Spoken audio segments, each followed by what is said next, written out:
Lots going on this morning. February 29th, we will talk about inflation, PCE. We will talk about pending home sales, which just came out at 7 a.m., so I've only got the highlights. We'll talk about the top 1%. We'll look at what happened to Salesforce.com and Snowflake. Folks, let's jump into it. Let's get into inflation. As always, there are 3 monthly inflation readings. Typically, it kicks off with CPI, Consumer Price Index, followed by PPI, Producer Price Index. And then a week or two later, we get the most important inflation reading of the month. And that, of course, is PCE, Personal Consumption Expenditure, more specifically, PCE Core. Why is it the most important? Well, frankly, the Fed told us it was the most important. So we believe them. What happened?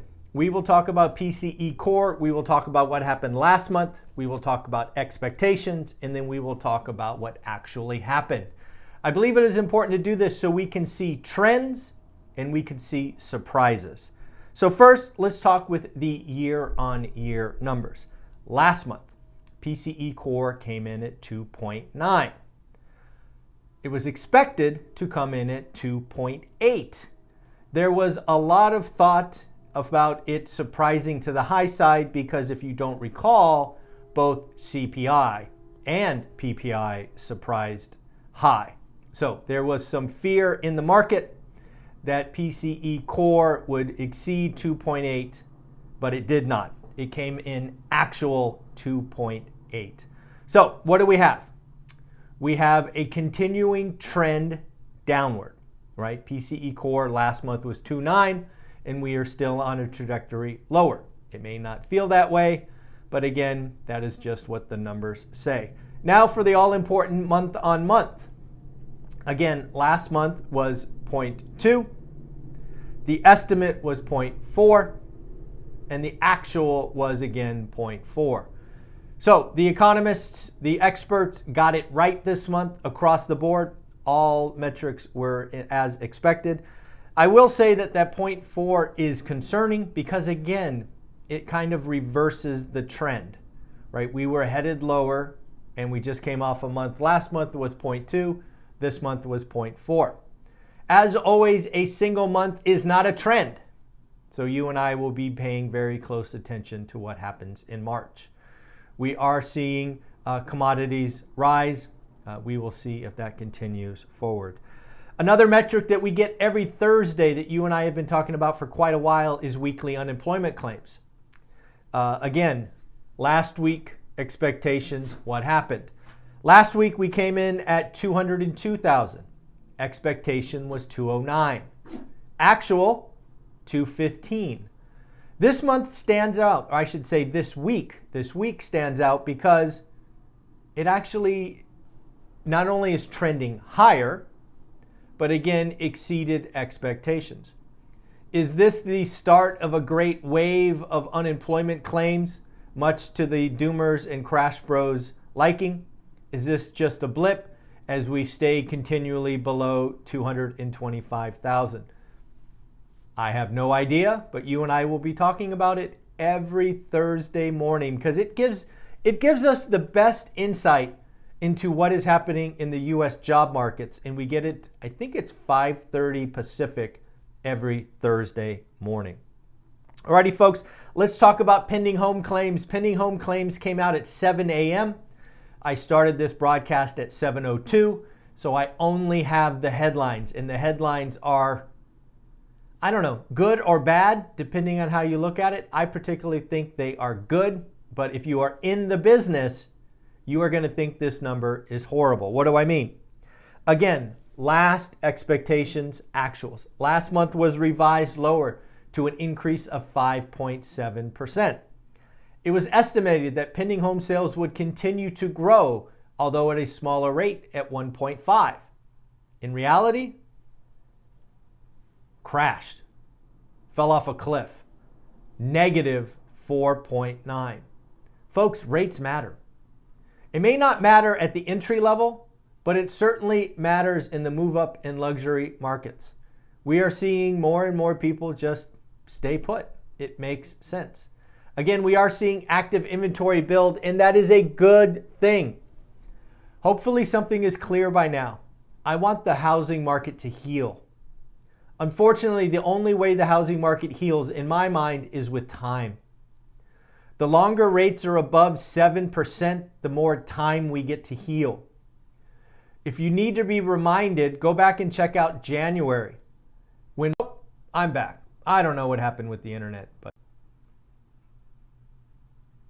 is it starting again or not? I don't know. Oh, it looks like it's starting again. I am sorry for that pause if you saw that live. Hopefully the recording doesn't have it. Where was I? Pending home sales down negative 0.49%. Rates matter. I want rates to stay over 7% because I want the market to heal. The only way this market heals is with higher rates. 7% clearly seems to be the number where demand pulls back. Sub 7, not so much. 6.6, clearly not good. So again, it is my hope that rates stay above 7. Shoot, if they can stay above 7 all year, we might be able to heal the housing market or take it at least a big step forward. That said, I have very little confidence that rates will stay above 7 all year. Hopefully they stay above 7 till the summer. We shall see. So again, lots going on there. Let's talk about the top 40 markets. Folks, if you're not subscribed to Resi Club, hopefully this data gets you there. So Resi Club, Lance Lambert put out a couple of tweets and data sets. The top 40 markets where inventory is growing the most, and the top 40 markets where inventory has dropped the most. Folks, if you are following this channel, hopefully you know by now it starts with active inventory. The only way you are going to see price drops is if inventory swarms, dwarfs, just envelops supply. Now at the national level, that clearly is not happening. But it could be happening in your backyard. So why don't we start with the top 5 markets where inventory has dropped the most. Now again, go check out Lance Lambert. You will get all 40. I am not going to steal his thunder with the entire 40, but I will give you the top 5. And we will start at the bottom. Number 5, Yuba City, California, with a negative 21% drop in inventory, active listings. Number 4, Bridgeport, Connecticut, with a drop of 24%. Number 3, Stockton, California, with a drop of 25%. Number 2, this one shocked me. Did it shock me? Yeah, this one shocked me. Boise City down 37%. And the number 1 market with the largest drop in active inventory year on year is Las Vegas, Nevada, with a drop of 43%. Pretty crazy, right? Now for the most important. This is like tippity top important. If you are on this list, if your city is on this list, be careful. Frankly, let me make sure I got this right. 4 of the 5 cities are in one state. I believe this one state is in trouble. This state is in trouble. I bet you can guess based on some of my past conversations. Again, we will start with number 5 and go to number 1. Again, this is the top 5 of 40. Go to Resi Club to get all 40. Amarillo, Texas. Amarillo, Texas inventory is up 61% year on year. How about Naples, Florida? Active inventory is up 62%. Newport and Sarasota, Florida, up 81%. Folks, if you are buying or selling in the top 2 markets, you need to be extra careful. Number 2, Cape Coral, Florida. Active inventory is up 103%. 103%. not to be outdone, and a city that tells Cape Coral to hold my beer, Punta Gorda, Florida, up 149%.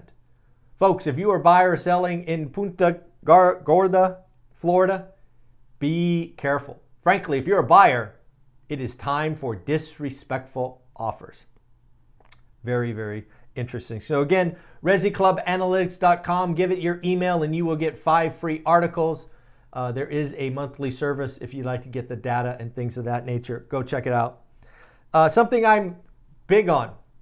I believe Lennar, the home builder, might be on the cusp of setting a trend, and that trend could be a significant contributor to solving housing affordability. What is that?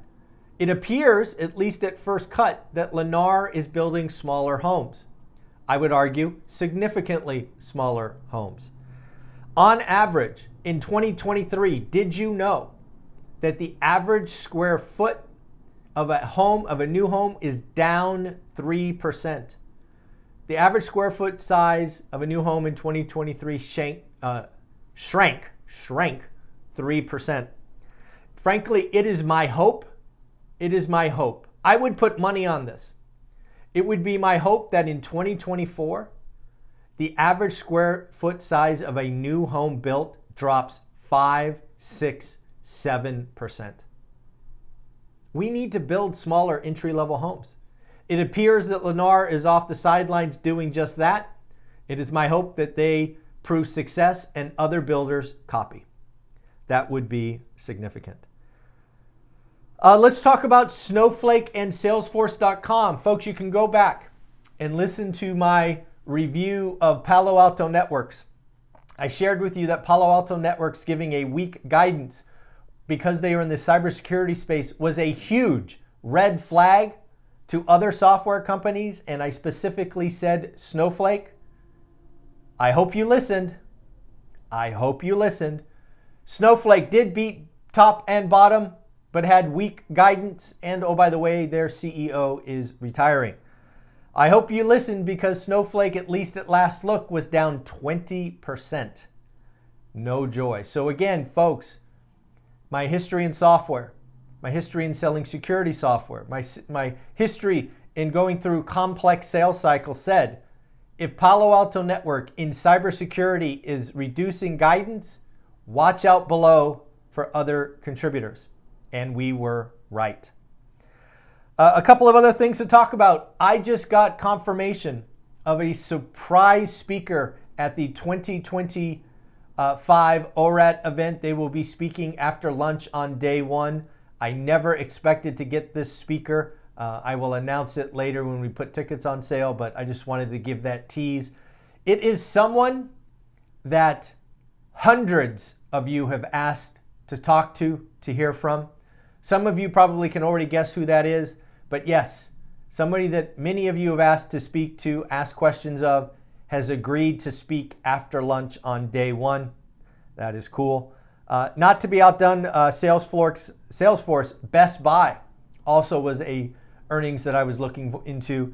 They beat top line, beat bottom line, and issued weak guidance. So again, folks, the consumer is at least getting more conservative on expenses. And then lastly, folks, if you are on Twitter or X, I strongly suggest you interview or you follow a gentleman named John Wake. John Wake, he had a great post today talking about housing as inelastic supply and that prices are sticky on the downside. John Wake went into great detail talking about that. And again, if you understand what he's talking about, if you read it 2 or 3 times, you will understand why the crash bros are economic idiots, because they don't understand housing. Alrighty, folks, you have a wonderful day. Take care of yourself, smile, don't forget to do the work. And of course, today is the last day.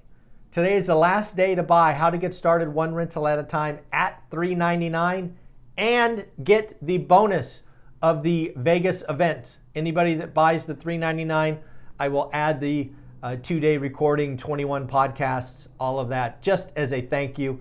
Folks, you're amazing. Take care. Bye.